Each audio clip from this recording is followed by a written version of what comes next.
Segunda leitura da Parashá de Tetzaveh, você vai fazer engastes de ouro para encaixar as cordas, que já vamos ver na continuação. Quando fala mishbetzot, que é no plural, então no mínimo é duas. Aqui não está explicando totalmente a necessidade deles. Quando vai falar do Roshin, já na continuação, ele explica por que servia esses engastes. E duas correntes de ouro puro, você deve colocar elas no fim, vai fazer elas trançadas, você vai colocar essas correntes trançadas sobre essas mishbetzot, sobre esses engastes. Está falando dos engastes que ficam no suspensório, na parte de cima do efod, daquele avental que fica atrás do Kohen. Sharshirot com resh é a mesma coisa de shalshelaot, correntes com lâmina. Migbalot, ou seja, vão ficar na borda, no final do rosh, vai fazer que essa corrente ela conectava o peitoral com o suspensório do efod. Maseavot, ou seja, trançada com uma corda que você faz de vários fios e não com uma encaixando na outra, igual que se fazem para poços, e sim como esses que fazem para adskaot, que é um tipo de incensário, um tipo de grelha, que era furadinho assim, trançadinho. Você vai colocar essas cordas que são feitas trançadas sobre esses engastes. E de novo, aqui não está falando a ordem de fazer essas correntes e nem a ordem de fixar. A palavra ta'aseh aqui de fazer não é em ordem de imperativo, e sim nem colocar, não está no imperativo, e sim no futuro. Olha, você vai fazer de tal maneira que você vai colocar assim, que você vai fazer de tal maneira. Porque quando vai falar do peitoral, de novo ordena como monta e como fixa essas correntes. Então aqui só está contando que vai acontecer isso aqui.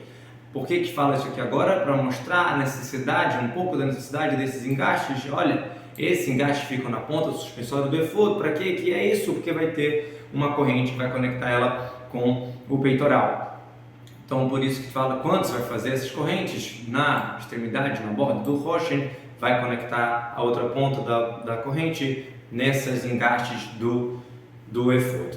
E agora sim vai falar sobre a ordem do peitoral, e aí vai detalhar tudo. Você vai fazer o Roshem Mishpat, o peitoral do julgamento, depois eu vou explicar por que chama julgamento. Maaseh Roshev, ele é calculado, ele é feito do tecido trançado, desenhos diferentes, igual ao do efod, mesma coisa. Com ouro, com terret, com argamã, tolachani e shesh mozar, aqueles mesmos tecidos que a gente já viu até agora, né? Várias cores diferentes, e linho, lã pintado com linho e com fio de ouro, você vai fazer o peitoral. Por que o nome dele é Roshem Mishpat? Mishpat porque ele perdoa o estrago do julgamento, os erros que, por acaso, por algum motivo, às vezes o juiz pode confundir alguma coisa, então ele vem perdoar. Outra explicação, Mishpat, é porque ele deixa claro seus ditos, a sua garantia é verdade, ou seja, quando tinha o nome de Deus dentro desse peitoral, era perguntado, era questionado várias coisas e brilhava as luzes, como já vamos ver na continuação, das pedras que tinham o nome das tribos e dava resposta para eles. Era uma coisa garantida, era uma coisa mishpat, ou seja, uma coisa bem clara. Porque a palavra mishpat pode ser três coisas, pode ser os argumentos das pessoas que estão tendo um caso, pode ter o veredito e pode ser o castigo. Se é o castigo de morte, ou de chibatada, ou dinheiro. Então aqui é exatamente uma questão de berur dvarim, mostrar o que é claro, tipo um veredito, deixar claro o que vai ser feito. Ele deixa bem claro os seus ditos, o peitoral, através desse milagre do brilho, como a gente vai ver na continuação. Foi Maaseh efod, ou seja, Maaseh Roshev, feito tecido, misturando os fios, e feito desses 5 espécies, que é o fio de ouro, o de lã de várias cores e o de linho. E ele vai ser quadrado quando estiver dobrado, zeretorco e zeretorbo, meio amá, meio cúbito de comprimento e meio cúbito de largura. Quando ele está dobrado, ele fica desse tamanho, e ele fica na frente do coração, quando a escrita na continuação vai estar no coração de Aaron, pendurado através dos suspensórios do efod, que vem aqui de trás, do avental que fica atrás, ele vem aqui um pouco, dobra um pouco aqui para frente, e o rocha fica pendurado aqui com essas correntes, com os anéis, como vai explicar tudo isso no assunto. Você vai preencher esse peitoral, que é um tecido, você vai encher com pedras, 4 fileiras de pedra. A primeira fileira vai ser Odem, cornalina, pitidá, esmeralda e vareket, topázio. Assim é a primeira linha.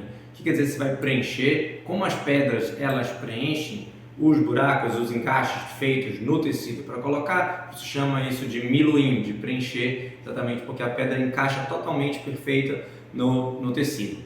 E a segunda fileira, Nofer, Safir e Yahalom. A Nofer seria uma granada vermelha, Safir, como o próprio nome diz, Safira, e Yahalom é o diamante. E a terceira fileira, Leshem, Shevô e Ahlam, que seria o zircão, a agata e a ametista. E as pedras da quarta fileira seria a água marinha, o ônix e o jaspe, yaspe em hebraico. Meshubatzim Zahav, essas fileiras, e riudas, no plural, né? Estarão. Quem estarão? Essas fileiras estarão encaixadas com esses engastes de ouro na profundidade exata da pedra, da espessura da pedra, e por isso a expressão bemilotam, ao encher eles, porque eles são preenchidos, essa espessura da pedra, então a profundidade do engaste de ouro também vai ser desse tamanho, não maior e nem menor, para ficar exato.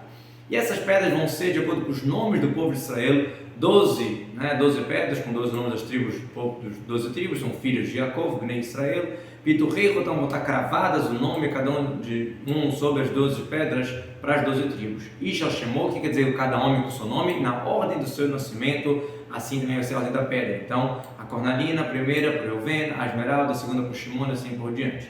E você vai fazer sobre esse rosto, sobre o peitoral, aquelas correntes que a gente citou antes, agora sim está falando a ordem de fazê-las, vão ficar na extremidade gavudo, na borda, ou seja, na parte de cima do peitoral, elas são trançadas de ouro puro, fios de ouro.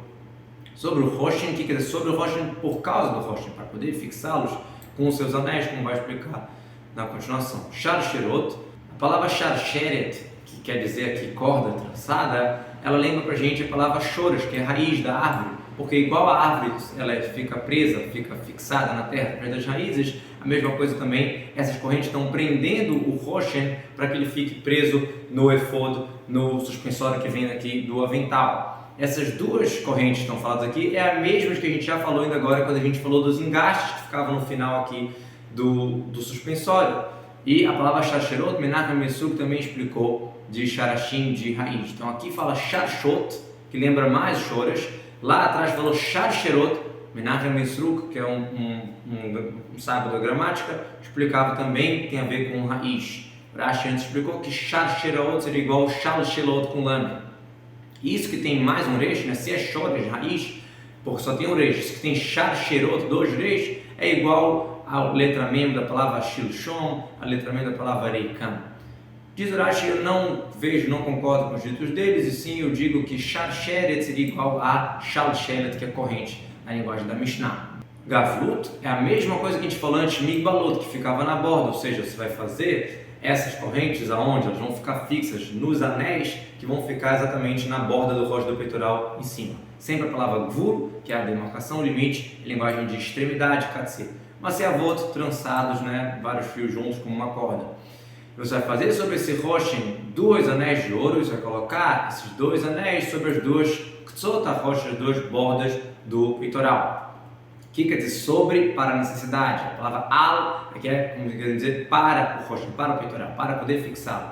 Eu não posso explicar que eu vou fazer os anéis já em cima do peitoral, isso quer dizer faça sobre, ou seja, vou montar ele ali, porque senão não faz sentido a continuação que fala, você vai colocar os anéis. Se você vai montar ele já ali, não tem por que colocar. Então, na verdade, o que quer dizer faça sobre, faça para, não é que era feito os anéis já em cima do peitoral. Se fosse para fazer já dentro do peitoral, era para estar escrito no início do versículo, olha, faça nas extremidades do rosto 2 anéis. Então não está escrito dessa maneira. Mesma coisa nas correntes, a gente tem que dar a mesma explicação. Quando está escrito faça sobre, quer dizer faça para o peitoral, mas não é que eu tenho que montar ela já ali. Eu monto ela e depois eu encaixo no lugar certo dela. Sobre as duas extremidades do Roshin, ou seja, as dois cantos próximos do pescoço, da direita e da esquerda, que vem ali bem na frente do suspensório do efod, que vai vir da costa do Cohen para cá para frente. Você vai colocar essas duas correntes de ouro que a gente citou ainda agora sobre esses 2 anéis nas extremidades do rosto, ou seja, elas vão estar conectando o peitoral com o efod. As mesmas correntes que a gente já citou antes. Aqui não falou onde ficaria no rosto, agora vem e te explica, olha, como é que você vai fincar ela nesses anéis. E a prova, que são as primeiras, que na Parashá de Pekudei não fala 2 vezes, isso aqui então é a mesma corrente que está falando antes, a mesma corrente que está falando aqui. E as outras 2 extremidades dessas correntes, porque são uma corrente aqui e uma corrente ali, então prendeu aqui no anel, nos anéis do peitoral, e os outros 2 lados, as outras 2 extremidades dessa corrente, você vai colocar onde? Nos engastes que estão ali no suspensório, na parte que vem para cá para frente do suspensório do efod, do avental que ficava atrás do Cohen. 2 quetzot, ou seja, as duas extremidades dessas cordas, vai colocar onde? Nos engastes. De novo, é o mesmo que já foi falado aqui. Tanto quando fala do efod quanto fala do roche, ele não explicou direito onde vai ser, para que vai servir. Agora ele explica que você vai fincar essas duas extremidades das correntes de ouro, de uma direita e da esquerda do pescoço. Né? Você vai colocar da direita na direita, da esquerda na esquerda, obviamente.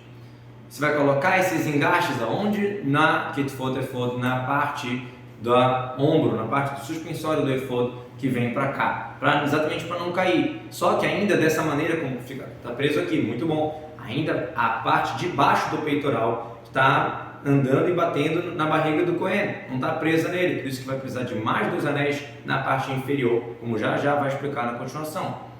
Ele fala aqui na frente da sua face, ou seja, na frente do efod. Ou seja, o efod fica atrás e o peitoral fica na frente, para você não pensar que os engastes vão ficar do lado de dentro do efod, desse avental, e sim do lado de fora, do lado que aparece. Isso que ele chama de paninho, chama de face do efod, como se tivesse o efod estivesse olhando para frente. E o lado que não aparece não é chamado de face. Então, não pensar que fica do lado próximo ao meilo, a outra roupa, a túnica, não. Esses engastes ficam do lado de fora. E aí vai conectar com o peitoral que fica em cima do efod. Você vai fazer 2 anéis de ouro para colocar nas extremidades do rosto, dessa vez embaixo, na borda dele, na parte que fica do lado do efod. Vamos ver do lado de dentro, vamos entender. Nos 2 extremidades inferiores agora, um do lado direito, um do lado esquerdo. Ele explica onde vai ser esses outros 2 anéis do peitoral. Ele dá para você 2 sinais. Primeiro ele fala, olha, tem que ser na parte próxima do efod. O efod ele é um avental que fica ali na cintura. Então, a parte de baixo do peitoral fica próximo da cintura, a parte de cima não fica próximo. Então, já entendo que tem que ser embaixo. E não só isso, ele dá mais um sinal que você não deve fixar no lado de fora. O peitoral está dobrado aqui, eu posso botar um anel aparente aqui do lado de fora. Não, ele fala do lado que está próximo do efod, que o efod está ali atrás, baita, para dentro. Ou seja, que os anéis têm que ficar atrás do peitoral e não na frente do peitoral. Porque quando o Cohen ele amarra o efod, esse avental, ele tem um cinto aqui que ele amarra. Então, uma parte do avental se dobra para frente do Cohen. Um pouquinho para cá e para cá. E o peitoral do rosh mishpat fica em cima disso tudo. Então, os anéis ficam do lado de dentro. O Cohen vestindo, os anéis ficam do lado de dentro. E além dos 2 anéis do peitoral inferiores, né? No peitoral são 4 anéis, 2 superiores e 2 inferiores. Os 2 superiores estavam conectados através das correntes nos engastes de ouro aqui do efod, do suspensório que vem para cá para frente. E o daqui vão conectar como? Então você precisa fazer 2 anéis também na parte de baixo desses suspensórios que, lembrando, eles vinham para cá por trás, só que quando dobrava ficavam um pouco próximo. Então, próximo da onde você costura eles, próximo, acima do cinto, vai ter ali mais 2 anéis. De novo, os engastes são colocados na parte de cima, na parte que passa pelo pescoço e vem para cá, que dobra para cá. E os anéis, ele está falando agora para colocar esses outros 2 anéis na parte de baixo, na parte que está conectada com o avental. Como assim a parte que conecta? Você tem um avental com o cinto e tem o suspensório costurado ali. Então, próximo da onde costurado, ou seja, na parte inferior do suspensório, né? Mais ou menos na altura ali do avental, na altura da cintura, um pouquinho na altura dos suspensórios, um pouquinho acima da cintura. Por isso fala mimal de resh efod, acima do resh, do cinto do efod que era amarrado o avental. E exatamente isso era na altura mais ou menos do final do peitoral. Aí ele colocava um fio de terrelet, né, de lã azul ou verde, tem várias discussões sobre a cor do terrelet, nesses anéis e também nos outros 2 anéis inferiores do rosh, e aí fixava da direita e da esquerda dessa maneira. Isso tudo para quê? Para que o rosh, na parte do rosh, não fique andando e batendo na barriga, e sim bem colocado sobre o meio, sobre a túnica de baixo que o Cohen usava. Mimur panav na frente da sua face, ou seja, na parte externa. Se você tem o avental, né, que é como se fosse uma saia assim, e com um cinto, e tem os suspensórios que são costurados ali no avental. Então esse anel, se fosse olhar a roupa de frente para o Cohen, então esse anel ficava do lado de trás, um pouquinho na altura do início desse suspensório, do lado de trás.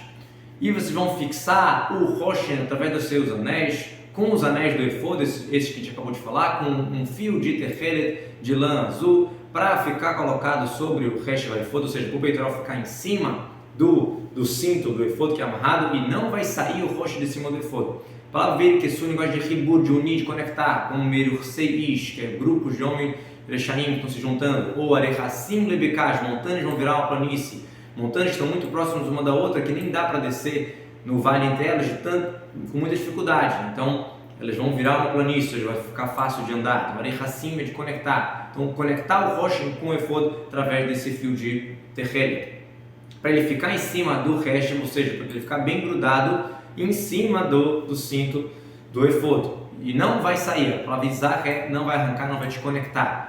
E de acordo com Dunas, filho de Lavrat, é uma linguagem baseada no árabe. Obviamente que a Torá é a linguagem original e no árabe a gente vê que é usada a palavra Izar para desconectar, mas não quer dizer que a Torá aprendeu do árabe, sim, ao contrário, todas as línguas surgiram do hebraico. E Arão vai carregar os nomes dos filhos de Jacó no peitoral do julgamento, como a gente explicou, sobre o seu coração quando ele vier para o sagrado, ou seja, para o tabernáculo, para uma lembrança perante Hashem, sempre lembrança do mérito das 12 tribos. Isso vai colocar dentro desse Rosh Mishpat o Urim e o Tumim, vamos explicar o que é. Eles vão estar sobre o coração de Arão quando ele vai chegar perante Deus, e vai carregar o Mishpat, o julgamento, ou seja, caminho do povo de Israel sobre o seu coração perante Hashem sempre. O que são o Urim e Tumim? É um pergaminho com o nome explícito de Deus escrito nele, que ele colocava dentro dessa dobra do rosto. O rosto ele era quadrado, mas ele era comprido e dobrado para ficar quadrado. E esse pergaminho fazia que ele ficasse Urim, ficasse uma luz, porque ele iluminava os seus ditos, e Tumim ficava completo, ficava muito exato. Porque quando tinha qualquer pergunta, uma pergunta especial, uma pergunta importante para o povo de Israel, ia lá no Cohen e fazia a pergunta e brilhava as letras dos nomes dos 12 tribos, brilhava de uma certa maneira que formava a palavra, formava uma frase respondendo o que era para o povo fazer. O segundo Beit HaMikdash tinha o peitoral, porque o Cohen não pode ficar com uma roupa a menos, são 8 roupas do Cohen Gadol, mas esse nome de Deus, Meforá, esse nome explícito de Deus já não estava mais. Mesmo assim, não é chamado que a roupa não está completa. E por causa desse pergaminho, ele chama de Mishpat, de julgamento, porque Mishpat Aurim, o julgamento da lei, das luzes, ou seja, o que ele está mandando a gente fazer. Mishpat na Israel, algo que o povo é julgado, guiado para o que fazer. Fazer isso ou não? Então vai ser respondido lá no peitoral. Ou por outra explicação, pelo Midrash Haggadah, já que o peitoral vem perdoar os erros feitos no tribunal, por isso ele chama de Mishpat, pela questão de julgar errado, então tem que perdoar pelo Mishpat, pelo julgamento que foi errado.